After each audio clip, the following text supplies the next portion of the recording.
Hello YouTube, this is a coffee review of Cowdy's Coffee Highlander Grog. According to the bag, from us to you, in 1994, Cowdy's Coffee first opened its doors in St. Louis, Dumont neighborhood. Since then, we've been dedicated to creating memorable coffee experiences wherever our coffee is served. Cowdy's Coffee specializes in sustainability sourcing and roasting the finest coffees in the world. We bring the best products to those new to the coffee and enthusiasts alike, and guide you to brew coffee to its ultimate potential. Whether traveling to faraway coffee farms, winning barista competitions, hand roasting and hand brewing coffee, or supporting the communities we are a part of, we are committed to serving you. It explains the origin of coffee, which apparently ties its name to Cowdy. I guess this is a goat herder, according to the information on the side here. And that's the naming of the companies, after the individual who found coffee.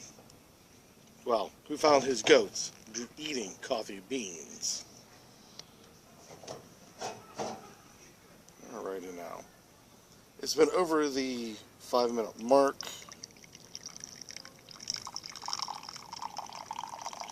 But not by a whole lot. And wow, this... That explains that. There we go.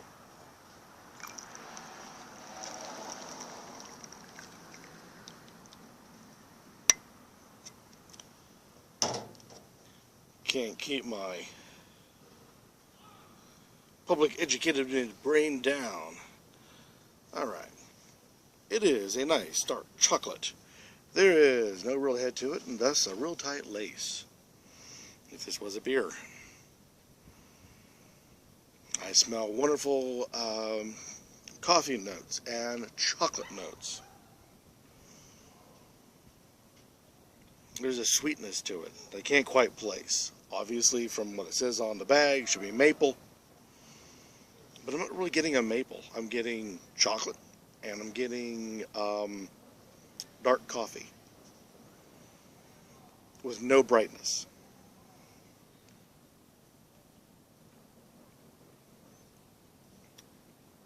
It is bitter.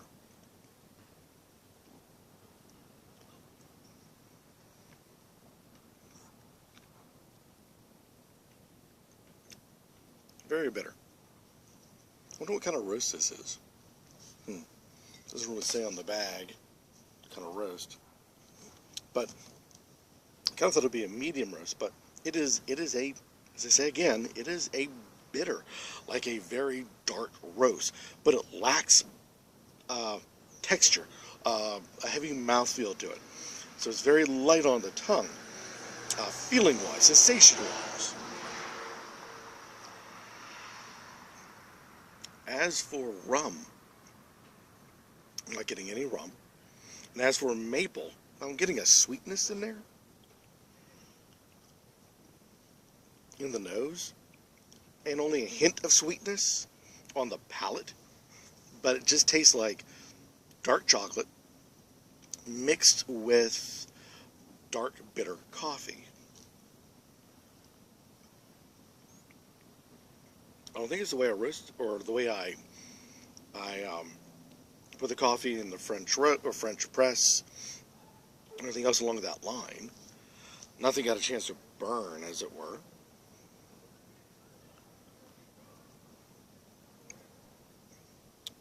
But as it cools down, the bitterness starts to go away, getting a bit more of a body to it, as in a texture-wise, what it was lacking before when it was hot.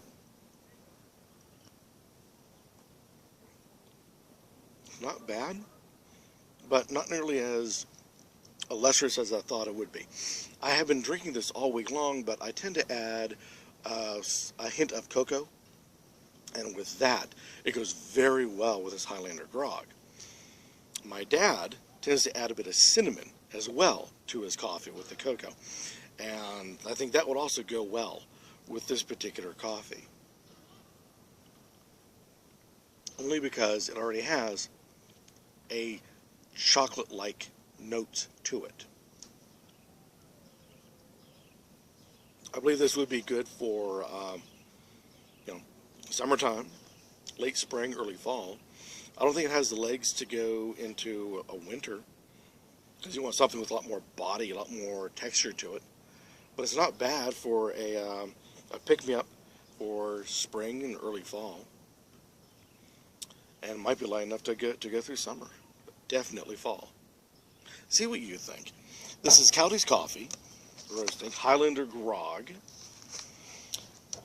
Go out, buy it, try it, see what you think. Post yourself on Facebook, reviewing it, so the rest of us in the coffee community and drinking community of YouTube can get your opinion on Cowdeys Coffee. And see if you're getting as much chocolate notes as I am. Like I said, I'm not getting much of rum, and not a whole lot of the maple, but chocolate. Give it a try, see what you think. Until next time, keep on drinking.